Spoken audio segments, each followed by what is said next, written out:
The night was bitter cold. Darren sat alone inside his small shelter, a place he had built with his own hands. It was hidden under rocks and old metal scraps on a forgotten alien planet. Outside, the wind howled like a hungry beast.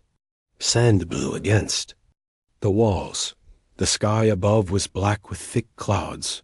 No moon, no stars, just darkness and the cold. He pulled his coat tighter around him and checked his heater. It was weak, but still working. The tiny flame inside gave some warmth, just enough to survive. He looked at the timer on his wrist device. Still 5 days. Until pickup. He had to stay alive until then. He chewed on a dry protein bar. It tasted like cardboard, but it was food. As he sat back against the wall, his eyes closed for a moment. Sleep was always dangerous, but he was tired. Then. Knock. His eyes opened. He froze. Another knock, soft, almost like a tap. Not loud. Not strong, but clear. His hand moved fast. He grabbed his small energy pistol and stood silently. No one should be here. No one even knew this shelter existed. He had hidden it well, far from any patrol lines or cum routes. He walked slowly to the entrance. No lights, no sound. He waited for a moment, holding his breath. Knock. Again. Whoever it was, they were still out there. He pressed a button on the wall. The outside camera flickered to life. Static. Then an image appeared, a blurry shape just outside the door. Small, thin, not armed, and shivering. Could be a trap, he whispered to himself. But his hand hesitated on the door. Control. The figure didn't move aggressively. It didn't speak. Just waited. Head down. Shoulders shaking from the cold. With one deep breath, Darren opened the door. A wave of freezing air rushed in, cutting through his jacket like knives. And standing there, bathed in the weak glow of his heater light, was a girl. Alien, but not terrifying. She was young, maybe his age. Her skin was pale, almost silver in the cold light. Her eyes, large and glowing faint blue, met his for only a second before looking away. She wore torn clothes, covered in dirt and old blood. Her feet were bare, her lips trembling. She didn't speak. Instead, without asking, without any sign of threat, she stepped inside his shelter. Darren stepped back quickly, weapon still raised. But she didn't look at him. She moved to the corner of the shelter, dropped to her knees beside the heater, and curled up like a scared animal. Her arms wrapped around herself. Her thin body shook. She let out a small breath, then closed her eyes. It was like she knew this place, like it was hers. Darren stared, confused. What just happened? Who is she? Why didn't she speak? Who are you? He asked firmly. No answer. He moved closer, keeping his weapon low but ready. Are you hurt? Still nothing. Her head dropped slightly. One word escaped her lips, soft, almost silent. Safe. Darren blinked. That word? It was. In broken English. Not her native tongue, but she knew it. Safe? He repeated. She nodded, just once. Darren looked at her closely. Her arms had bruises, old scars, thin lines across her back. Not from war, not from combat, from chains. She had been owned. He lowered his weapon. She wasn't a threat. She was running from one.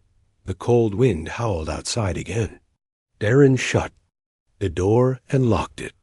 The room grew quiet once more, except for the small flame and the girl's soft breathing. He sat back in his spot, watching her. She didn't move, didn't open her eyes. But in her sleep, she slowly reached out one arm, blindly, and touched the floor near him. Then her fingers brushed his. She held his wrist gently, like a child holding a rope in deep water. Darren didn't move. He just stared at the ceiling, mind racing. He had survived alone for weeks, never trusted anyone. But now, a broken, silent stranger was in his camp, curled up beside him like she had always been there. And somehow, it didn't feel wrong, Dot. It felt like the beginning of something. Something strange, something dangerous. Something... Human Asterisk morning came slow on that planet. There was no sun, just a pale gray sky above the dusty rocks and dead trees. Cold winds swept across the surface. But inside the shelter, the little heater still glowed. The girl was still asleep. Darren hadn't slept much. He sat across from her, his back against the wall, watching her carefully. She hadn't moved much during the night. Just that one moment when her hand had reached out and held his wrist. Even now, her fingers still lightly touched the floor near him, like she was making sure he hadn't disappeared. She breathed slowly, peacefully, like this place was hers. Like she belonged here. Darren didn't understand why, but it didn't make him angry. It just made him confused. He studied her face. Her skin was smooth, pale, and covered in small faded marks. Not birthmarks, he realized they were burns. Her arms were scarred, but healed. Her hair, long and silver, was tangled and full of dust. She looked fragile, but not weak. When she finally opened her eyes, Darren stiffened. She looked at him for a moment. No fear, just calm silence. He didn't speak. He waited. Then she looked down, slowly pulled her legs closer, and whispered, "Sorry." It was barely a word. Her voice was dry and quiet. But Darren heard it. "You broke into my camp," he replied. "Why?" She blinked slowly. "Cold, dark. They were near." "They?" She didn't answer. Her face changed slightly, eyes darkening. Whoever they were, it wasn't good. Darren stood and opened a small box of food. Inside were 2 protein bars and 1 packet of water. He had little left, but she looked like she hadn't eaten in days. He tossed one of the bars to her. She caught it slowly, like she wasn't sure if it was real. Then she tore it open and ate quickly. No hesitation. When she finished, she looked up and pointed to herself. "Lyra," she said quietly. Darren nodded. "I'm Darren." She repeated it softly. "Darren." A small pause passed between them. Neither knew what to say next. Then she stood slowly and walked around the small shelter. She touched the heater, then the folded blankets, then sat in the exact same spot again, curled up near the warmth, just like the night before. Darren raised an eyebrow. "You're acting like this is your camp." She looked at him and tilted her head. "It is warm. It is safe. So it is mine." That answer surprised him. He gave a small laugh. "That's not how it works." But Lyra just closed her eyes again, calm, like she didn't care about human rules. That's when Darren noticed something strange. She was wearing a metal collar, thin and smooth, almost part of her skin. He hadn't seen it clearly at night. Now he could tell it had been broken, cut with something sharp. A thin red mark still showed on her neck. "Where did you come from?" he asked. She didn't open her eyes, but she answered. "They took me," she said. "They put me in a place, cold, screaming, machines, pain." Darren's hands curled into fists. He didn't know who they were, but he knew evil when he heard it. "You escaped?" he asked. She nodded. "I ran, hid, long time. Heard your power." "Your fire? My heater?" he asked, confused. She nodded again. "Warm sound." "I followed. I waited outside until you opened." Darren sat down slowly. She had found him not by luck, but by sound. In a frozen wasteland, she had picked up the hum of his small heater through the wind. That was impressive and a little scary. She was smarter than he first thought. You knew I might shoot you, he said. I would still be warmer dead near the fire than alive outside, she replied simply. That answer hit hard. Darren didn't say anything else for a while. He just sat, watching the small flame flicker in the heater dot. This girl, this alien, had walked into his life like a ghost. And now she sat there, quiet, calm, almost like she had always been part of this place. Like it was her home, Dot, maybe. In some way, it was Dot, and Darren wasn't sure if he was going to let her stay, or if she had already decided that she would. Asterisk. For the next 2 days, Lyra stayed in the shelter. She didn't talk much, but she watched everything. Every time Darren moved, every tool he used, every time he checked the outside cameras, she noticed. She never asked questions, but her eyes followed him like she was learning. Quietly, quickly. Darren tried to keep his routine normal. Eat, scan, patrol, fix gear. But now he wasn't alone, and everything felt different. He didn't know what she wanted, or how long she planned to stay. Each time she curled up by the heater, like it was her bed, he told himself he'd ask her to leave tomorrow. But tomorrow kept coming, and she was still there. Calm, silent, close. That morning while she slept, Darren cleaned his gear. As he reached for his spare jacket, something fell out of the side pocket. A small metal tag.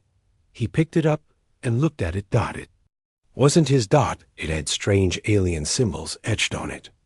A number, a barcode, and one word in English. Subject 47. Darren frowned. He hadn't seen it before. It must have gotten stuck when Lyra came in. Maybe from her clothes. Maybe from the collar. He looked over at her. She was still asleep, curled, up in the same exact spot, as if she couldn't rest anywhere else. He stepped quietly toward her. She looked peaceful. Her long silver hair covered half her face.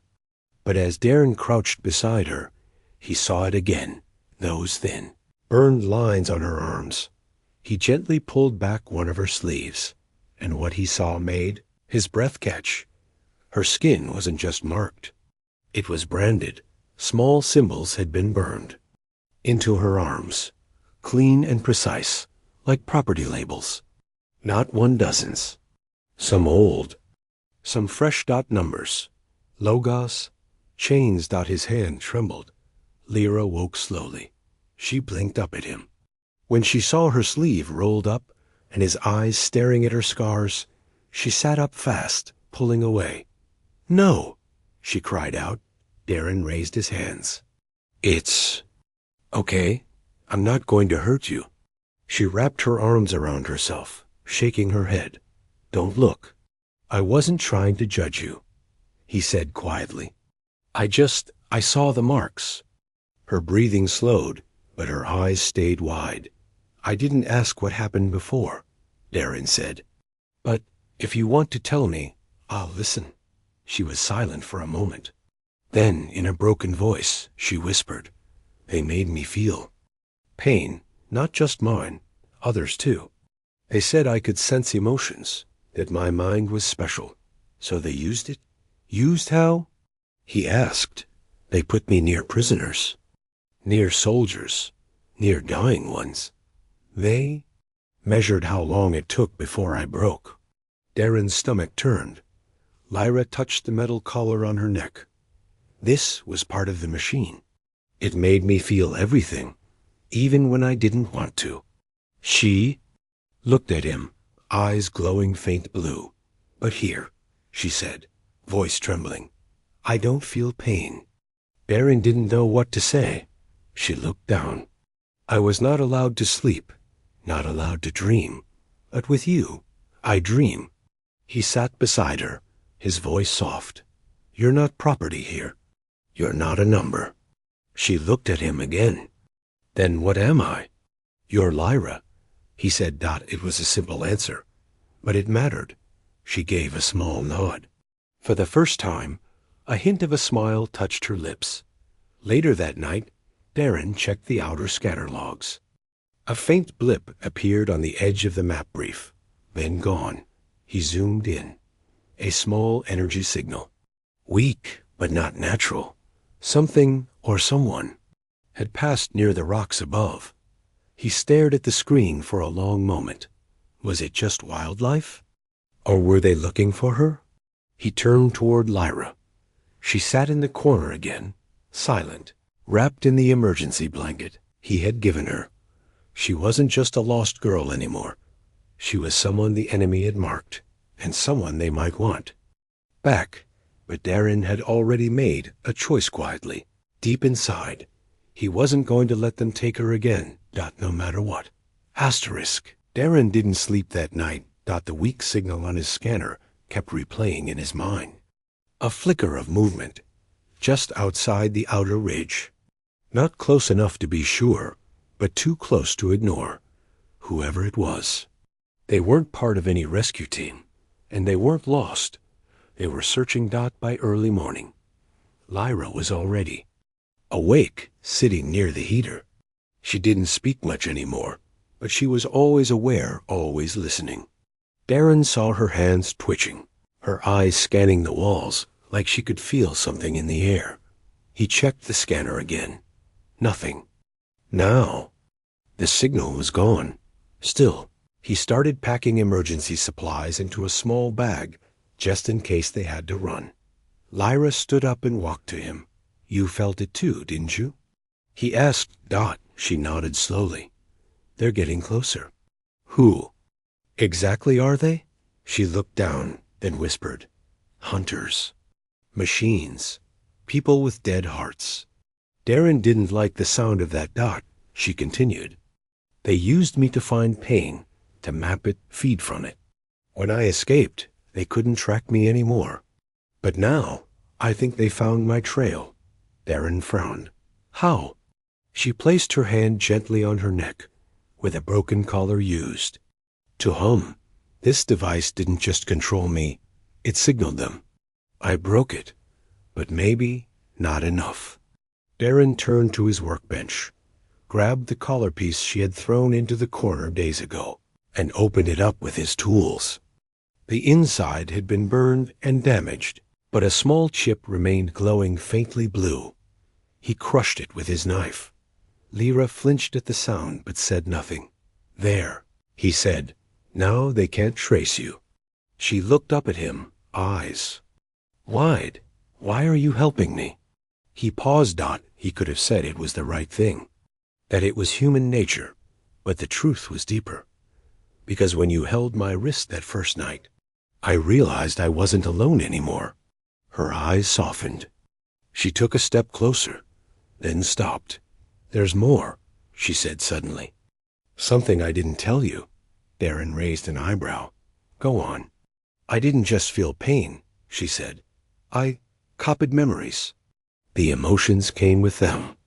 If I touch someone deep enough, I can see what they've hidden. What? They've lost.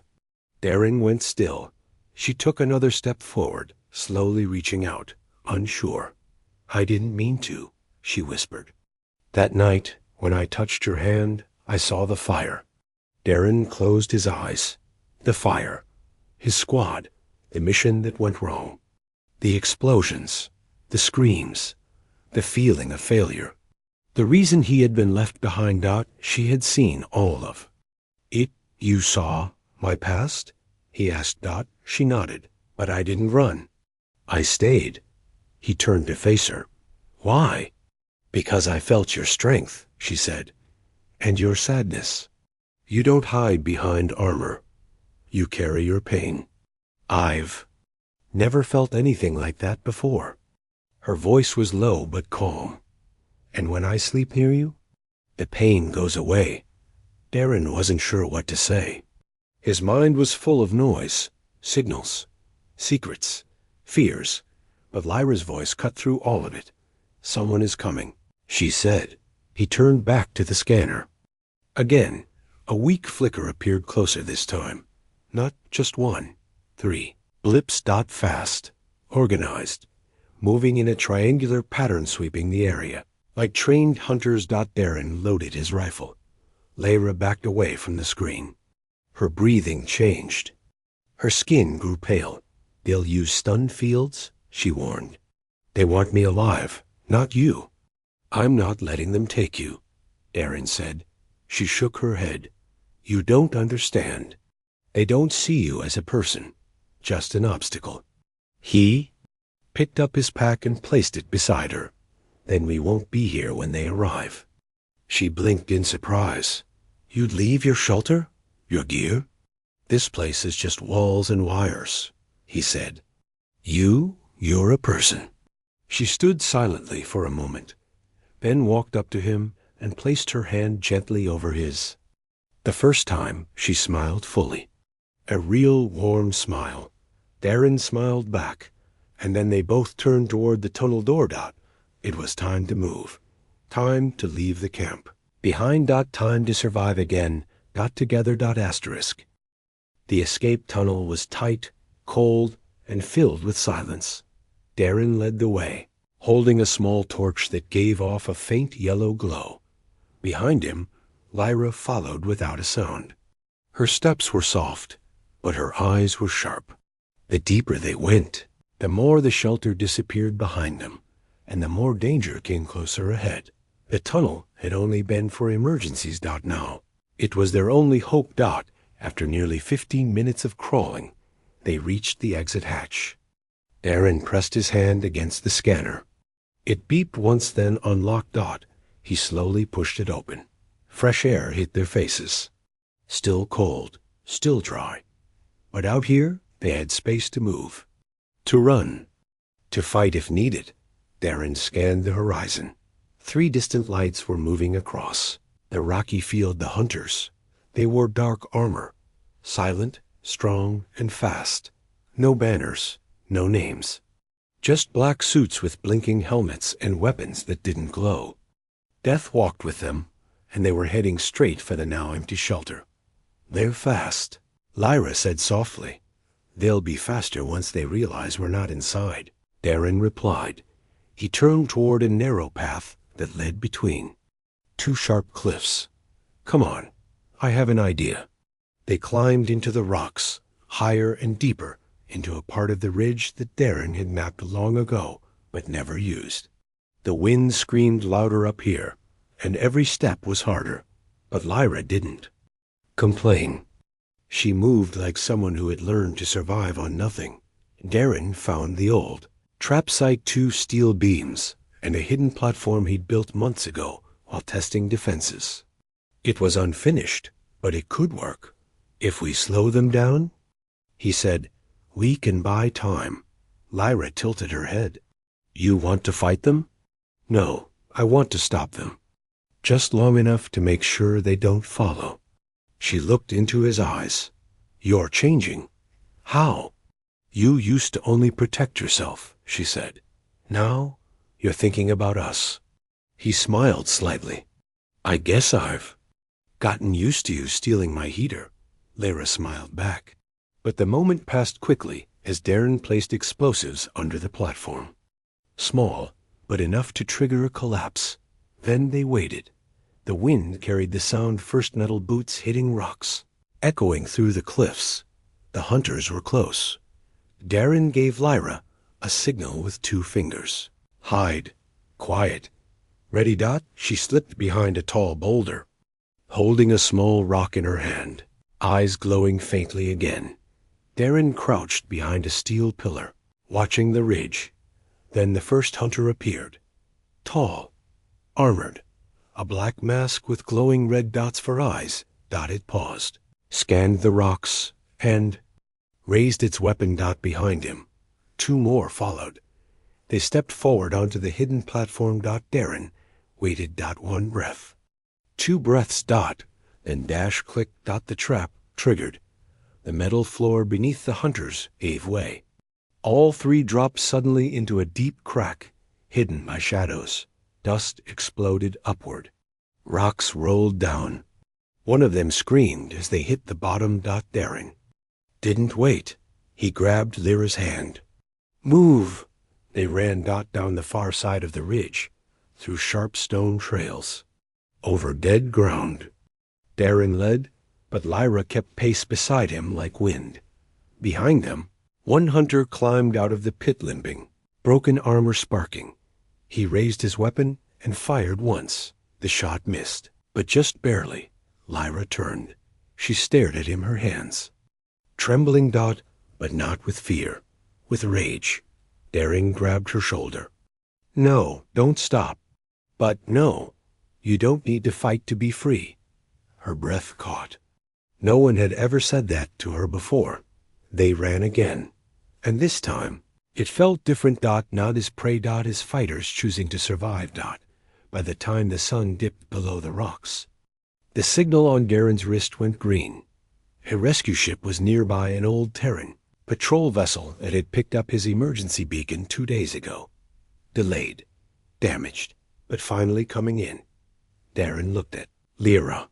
Her face was dirty, her eyes tired. She was smiling. "You're free now," he said softly. She looked up at the stars.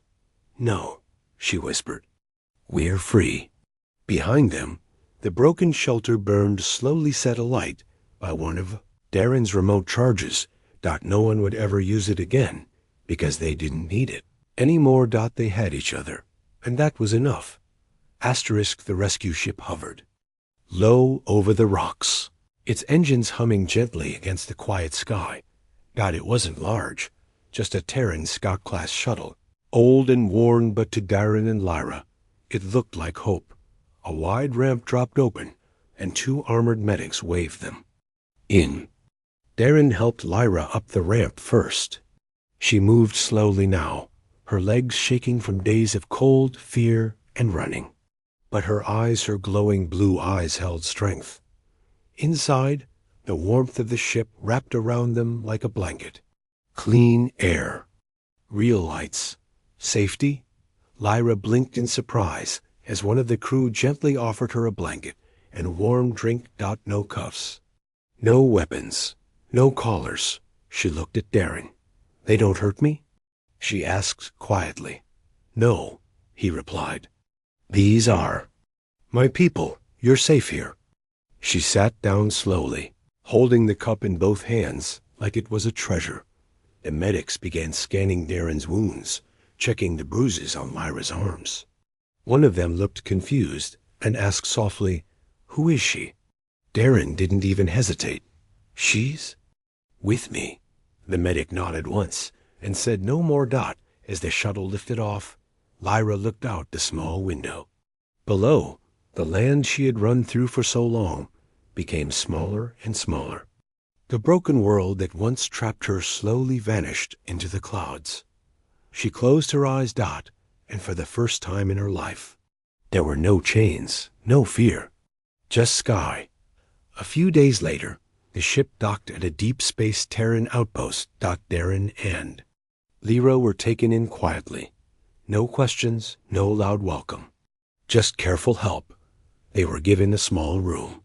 2 beds, 1 table. A heater that actually worked.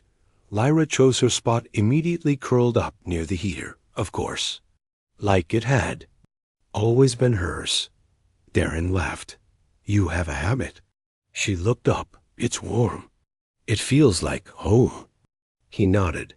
"You can stay here as long as you want," he said. She paused. Then softly asked, "Even if I never leave?" Darren walked over and sat beside her. "I never planned to have someone in my shelter. But you came in anyway, and never left." She smiled. "I liked your fire." He smiled too. "I liked your silence." They both laughed, just a little. It was the first real laugh either of them had in a long time. Later that evening, a Terran officer visited Darren. He spoke quietly about upcoming transfers, reassignments, and missions. But Darren just shook his head. "I'm not going anywhere," he said. The officer looked at Lyra in the corner of the room, resting peacefully, then nodded. "You were supposed to return alone," he said. "But you didn't." "No," Darren replied. "She returned with me." The officer placed a small tablet on the table. "There's a program for rescued non-human civilians. We can place her somewhere safe, distant colonies. She could live normal. Darren looked toward her again. She already has that, he said, right here. The officer gave a slow nod and left. A week passed. Lyra began speaking more. Her English was still broken, but she laughed now. She asked questions. She explored the halls of the outpost, like a child discovering the world for the first time. She even helped cook one day, though she accidentally set off a smoke alarm, which made her giggle for 5 whole minutes. Every night, she returned to their room, and every night she curled up near the heater, her spot. One evening, as Darren repaired an old wrist device, Lyra sat beside him and placed a small pendant on the table. It was simple, just a tiny crystal tied to a string. My mother gave me this, she said, long ago. I hid it when they took me. Darren looked at it carefully. It's beautiful. She nodded, then pushed it toward him. It belongs here now. He raised an eyebrow. Here? In this room? No, she said softly, touching his chest. Here, with you. Darren's voice caught in his throat. Lyra didn't need to explain more. In her own quiet, strange, stubborn way. She had chosen her place. She wasn't a prisoner any more. Not a runaway, not a number. She was Lyra, and she belonged right here. The next day, as Darren stood in the observation deck watching the stars, Lyra came beside him and leaned her head gently on his shoulder. No words, just peace. The stars blinked beyond the glass, cold, endless, and silent. But inside, 2 souls who had once been lost had found something rare. Home. Asterisk.